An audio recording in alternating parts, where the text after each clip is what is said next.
Good Wednesday morning to you. It is 7:25 with more of The Wise Guy. Matt Sullen is here from the U of I to talk about suction and vacuums and explain how these things work. And pressure, specifically. And vacuum is just an absence of pressure, in a sense. Okay. And so we just argued and showed that the pressure due to the atmosphere on us here at the surface is pretty hard. It's high. It's 15 pounds every square inch.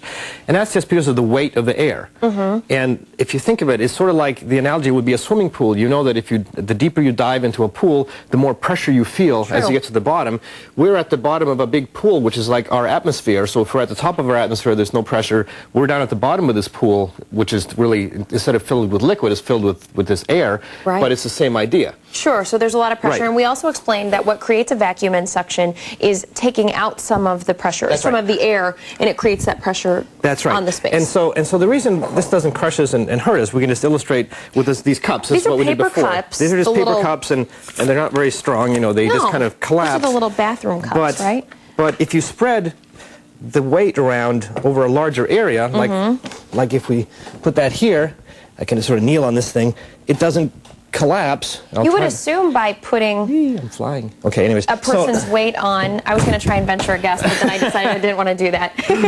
but by putting the weight of a person on there, you would think that these paper cups would crumble. Right, but you're spreading it out over a large area very evenly, and so you can support more weight that way. And it also means that each individual spot is not taking all that much weight. Sure, okay. So anyways, what I want to, since we're talking about the atmosphere and the atmospheric pressure, and since I want to come back and do this again in 2 weeks, because I want to show something really neat, what I want to show is, in fact, everybody's taken, if you take a straw, and I have one here, I hope this is going to work, if you can lift up a little water by putting your finger over the straw and then you release it, right? Or you can suck through the straw.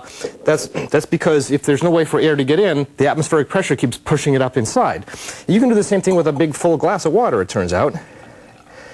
If I can fill up this glass of water. Oh my goodness, where's my piece of plastic? There it is, got it. Oh, good. Okay, thank you.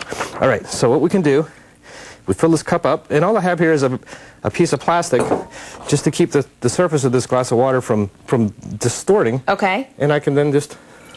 Wow. See, it doesn't... So the atmospheric pressure is pushing this water up. In fact, you could have a glass which was 33 feet high, and it would still be able to support just this little water. Filmy plastic thing? I'm afraid to touch it. And the plastic is not what's keeping it in there. It's the atmospheric pressure that keeps it in. The plastic just keeps the water from distorting and flopping out to one side. Okay, and so, in fact... We can support a column of water, it turns out 33 feet high, with the atmospheric pressure, and that's what we're going to show next time when I come back. You're going to show a 33-foot high... We're going to suck on a 33-foot hose, and we're going to see if we can get water up that high, but no higher. But what we're explaining here is some of the conditions, and it kind of further explains hurricanes a little bit, the way the water and the pressure and everything works together. Exactly right. So atmospheric pressure is very important, and there's all kinds of reasons. Well, and we'll show some more when we come back in 2 weeks. So interesting. That's a good trick. All right. Matt Sullen, our Wise Guy, here this morning on Wednesday, as he is every Wednesday. If you have questions for him, you can send them in to the morning show at wcia.com. How'd you do that? Check out thewiseguy.net as well. I'm going to send it over to Ann now.